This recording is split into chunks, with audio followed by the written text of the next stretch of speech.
What's up guys, welcome back to the channel. In today's episode, I'm going to be swapping out the differential on my car.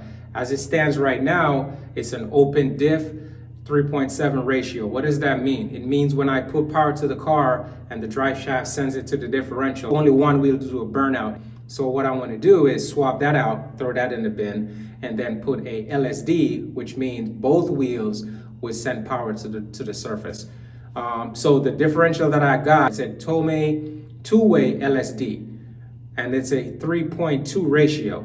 So I'm gonna go outside, show you what all I have, and I'm gonna take it apart, clean it up a little bit, reseal it, and clean the housing cover, make sure it's nice and pretty before I put it in the car. So now that you know what I'm gonna do, let's get after it.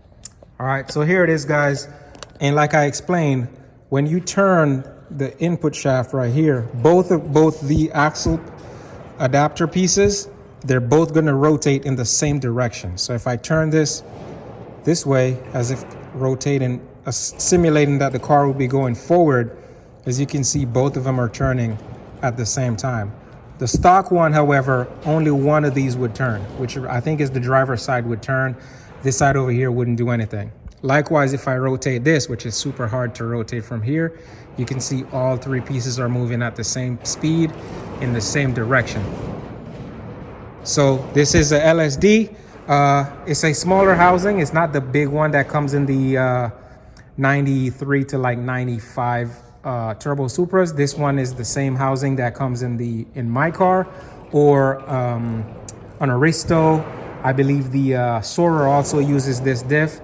However, inside of it, it's the Tomei LSD, and it's a 3.2 ratio like I explained earlier. So I'm not gonna take this piece off. This piece looks fine. I'm not gonna remove this side either. All I'm gonna do, I'm gonna remove the housing right here, the cover, the plate, and go ahead and sandblast this, make sure it's nice and pretty. And then I got some seal. I'm not sure which one I'm gonna use yet. I have this type, I have the Toyota FIPG. That's another brand new one right here. And then for filling it up, I couldn't get my hands on the Tomei oil, but Tomei does specify that it needs to be GL5 8090. So I'm gonna go ahead and fill it with 1.3. This is a quart, this is another one. It needs for 1.3 to fill it up. So I'm gonna put 1.3-ish, whatever that means, right, inside of here, and go ahead and do the whole thing here. And then when I get to the shop, I'll just take the stock one out the car, throw this one in, and then I'll be on two wheels instead of one wheel. Obviously I got an impact gun here and some part cleaner, and that's really all I need to get the job done.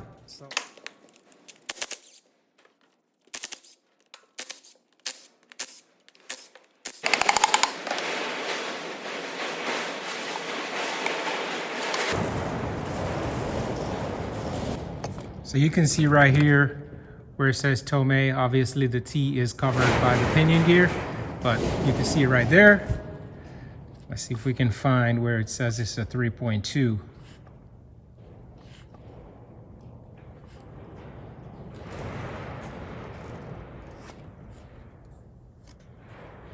So right here, it's kind of hard to see it, but that little pink area right there, you see it says 3.2. Hopefully it's not too aggressive when I put it in the car, but even if it is, I'm gonna have to live with it because I'm not going back to that one wheelie dealie.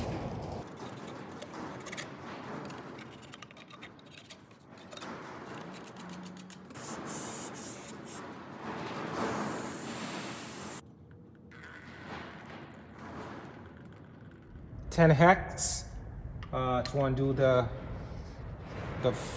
drain hole, if you will. And you can tell it was cleaned out by the person who sold it, and they also said they sealed it, but I didn't want to take their word for it, and I'm glad I popped it open because it didn't look like they really sealed it well. They just put some silicone on it and tightened it up together. So I'm gonna make sure that I put adequate amount of seal gasket maker and torque these back to spec.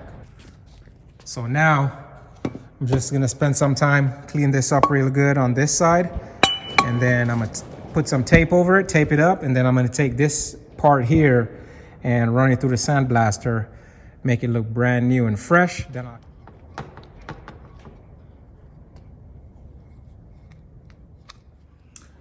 All right, guys, so I'm trying to use this sander machine, sandblaster, and I'm getting a lot of static shock through here whenever the particles are moving around in there. So I'm gonna try to tape this off with some electrical tape and see if that fixes it. I've used this machine before and I never had this issue, so it's weird that it's happening. And it's also screwed down to the floor, so it's grounded. So I'm not sure what that's all about.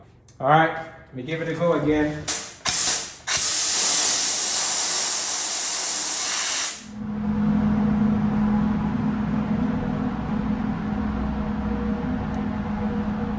All right, so I got this thing nice and cleaned up. I'm gonna go ahead and put some FIPG. This is the Japanese version of the normal one, but I'm just gonna use this one. It's newer, and I'm just gonna go inside all these holes all the way around.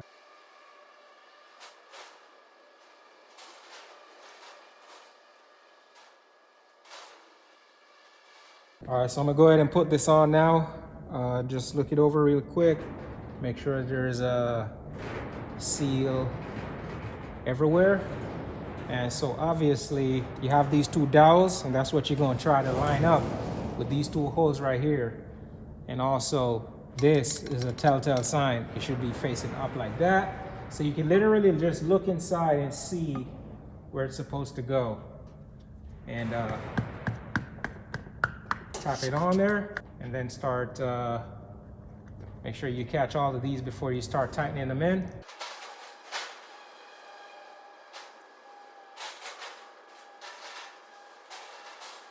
I'm just gonna do like a cross pattern, just like with everything else that you tighten that uses a seal maker or gasket maker. Just wanna make sure you get it on nice and even. And then those get torqued to 36 foot-pounds, so I already got my wrench set.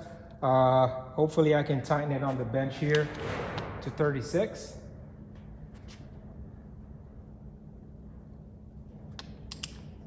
I might have to get like a screwdriver to hold it while I pull on it. There you go. So again, I'm gonna go across, just like putting on a wheel on a car. 36 right there. Now, the only thing left to do is to go ahead and fill it. But this thing doesn't have a funnel or a spout, and there's a hole on the side. I'm gonna bring the camera around and show it to you. So I gotta figure a way to pour from this down in there. And it's just like your drain one, or your drain for your oil, your engine oil. So now I get to figure a way, like I just said, to pour this down into that hole with the diff sitting right here like it would be sitting in the car. And they say to put 1.3 liters in there, but you can also just pour it in there until it starts coming out, and then you just put the bung back in and that's it. All right, so I couldn't find a funnel, so I got this hose.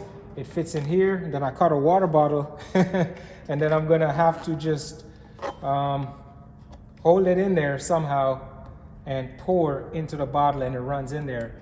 I know for sure it's gonna take this full can, so I'm not too worried about it now. I also have something down here to catch whatever spillage mess I make.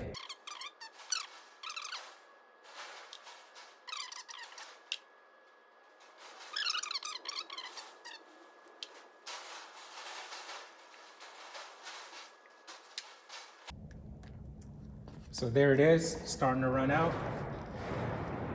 So you're just gonna take this, stick it in there, and there you have it, guys. Cleaned, put the cover on, filled with oil. So now I'm gonna set it in the van. But as far as this part is concerned, this is all done now. Now it's only left to put it in the car.